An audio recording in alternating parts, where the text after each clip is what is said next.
Uburusiya bukomeje kugaragaza icyo bwashatse kugira ko buri kubugeraho mu buryo bworoshye cyangwa se bukomeye.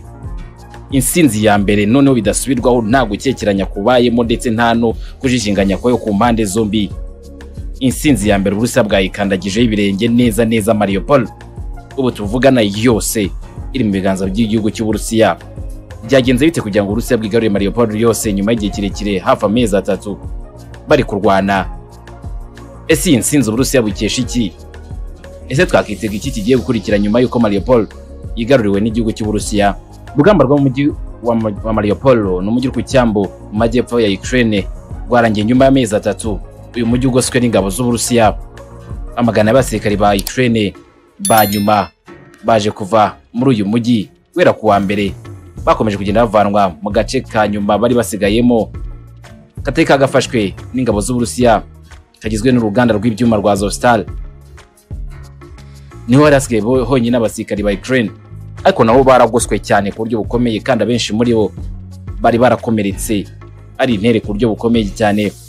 Nijoro ryo kuwa kabiri izindi bisi zavanye abasirikari b'inkomere bagera kuri 50 ba Ukraine, kandi abategetsi bayo bavuga ko bakomeza gukora ibishoboka byose n'abandi bose bakahava. Byumvikane ko nta mbundi iri kuvuga, ahubwo ni ugufata bakagusohora muri Azovstal ukava muri Mariupol bakakujyana mu kandi gace. Abasirikari ba Ukraine barimo kujyanwa mu bice by'iburasirazuba bigenzurwa n'inyeshyamba zifashwa n'Uburusiya hafi y'umujyi wa Donetsk. Impamvu bazita inyeshyamba nuko leta ya Ukraine itemera ko ari abasirikari b'agace ka Donetsk, dore ko batagafata nk'agace kigenga, ariko ku Burusiya ni abasirikari ba Donetsk ba leta ya Donetsk niyo bari kugenzuriza inkomere. Abasirikari ba Ukraine bose bari kujyanwa muri ako gace bari gufatanya n'ingabo z'Uburusiya. Birumvikana gufata Mariupol yose bivuze ko Uburusiya ubu bufite inzira y'ubutaka ihuza uyu mujyi mwimbangi kwa Crimea ku buryo bworoshye cyane, kandi bakagenzura inyanja yose ya Azov.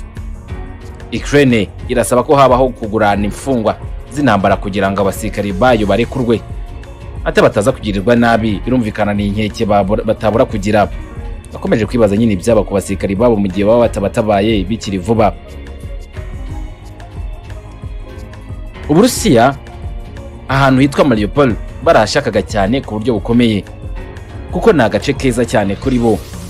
Kuva mu Burusiya uza muri Crimea ufata ibikoresho byambukana muri Mariupol uzamuka mu bindi bice bya Ukraine ni ahantu horoshye cyane kuri bo, bityo babonye irembo rigari kandi ryizewe ricungiye umutekano ibikorwa byabo byose bya gisirikari. Mariupol nk'umujyi wavuga ko ari umujyi ukomeye cyane muri iki gihugu cya Ukraine nyuma ya Kyiv na Kharkiv. Mariupol ariko nanone ikaba yari ifite umwihariko wo kuba ari igice kirimo ibikorwa remezo bya gisirikari, igice kirimo ubwihisho bwo munsi y'ubutaka bwo kwisha ibitwaro kirimbuzi, ndetse yewe hakaba ari hihariye kuko hari irembo rigari ku Barusiya bari barabuze uburyo bwose barikoresha bitewe no kuba bari babangamiye n'ingabo za Ukraine. Kuri ubu rero iryo rembo barifunguye rimeze neza, barimo kurikubura. Byasabye igihe kirekire cyane, ntabwo iminsi igera muri 90 ari iminsi mike bahangana bashaka kuba bagera kuri iyi ntego, ariko President Vladimir Putin bidasubirwaho iyi ntego yayigezeho we n'ingabo ze. Ni insinzi ikomeye cyane. Moscow nta kiravuga ku busabe bwa Ukraine bwo guhererekanya izi mfungwa z'intambara zigufatirwa muri Azovstal. Hagati hari ingabo z'Uburusiya zikomeje ibitero bya za misile ahatandukanye muri Ukraine nyuma yo kwigarura Mariupol. Abategetsi babo bavuga ko kuwa kabiri ibyo bisasu byisha abantu 8 barashe mu bice bitandukanye, dore ko intambara ikomeye kubera muri Burasirazuba bwa Ukraine muri Donbass. Gusa ariko nubwo bimeze bityo, ibiganiro byagezweho mu biganiro bigoye cyane. Nuvuga ngo mu byo bagiye baganira, ibiganiro byagezweho cyangwa se intego zagezweho zaganirweho byabaye ibintu bigoye. Ibiganiro byo kumvikana hagati ya Ukraine n'Uburusiya byabaye kenshi, ariko birimo kugorana no guhagarara bya hato na hato. N'ibyo bemeza bimwe na bimwe bigerwaho bigoranye cyangwa se n'ibinagerweho, ndetse n'ibiganiro byarimo biba muri iyi minsi kuwa kabiri byarahagaze kuko impande zombi ari byo zirimo gushinjanya. Ariko kugira ngo abasirikare ba Ukraine bavanwe mu ruganda rwa Azovstal byagezweho mu bwumvikane runaka, ariko nabwo bwari bugoye.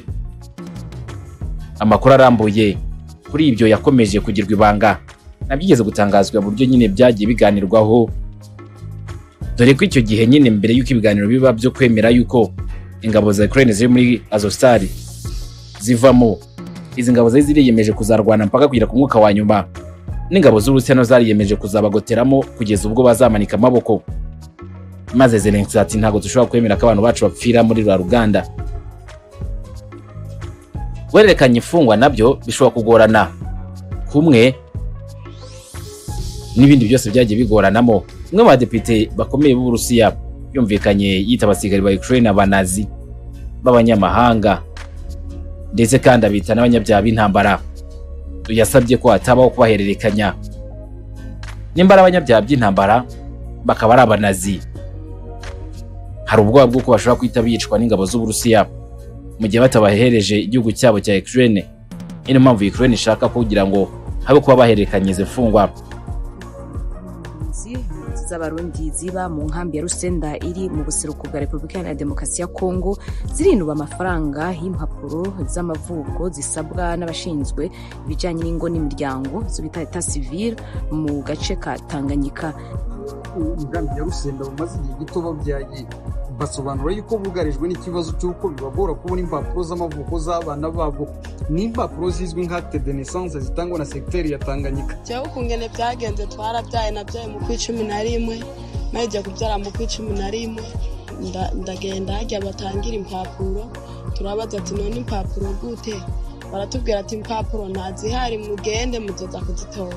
Ati atara bitanu nta rupapuro turonka, ati kubera iki tutaruronka gwemo ngo birabasha ngo urumva ngo mwebwe ngo niyo twoziba ngo ziko zirapfa ubusa ngo muko muragenda iwanyu ngo muko mushaka impapuro ziki. Ikibazo cy'impapuro za komine kiragoye cyane kugira binyaruke, uragenda mwacerewe, wagenda nta mwanya, wagenda mara harugaye ukaburi yuja niyuva. Rero kugira binyaruke nuko udakoze mu mufuko ntigikunda, shakubwira ko atamwanya uriho ngo abantu ni benshi, akazi ni keshi. Aba babyeyi bava mu nkambi ya Rusenda bakajya gushakira impapuro z'amavuko ku kigo nderabuzima cya Rusenda ahakorera umukozi ushinzwe irangamimerere muri segiteri ya Tanganyika.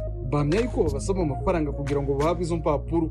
Itera iteka Sentia ni impunzi yo muri village ya 5, agaragaza yuko batanga amafaranga 10,000 kugira ngo babone izo mpapuro z'amavuko.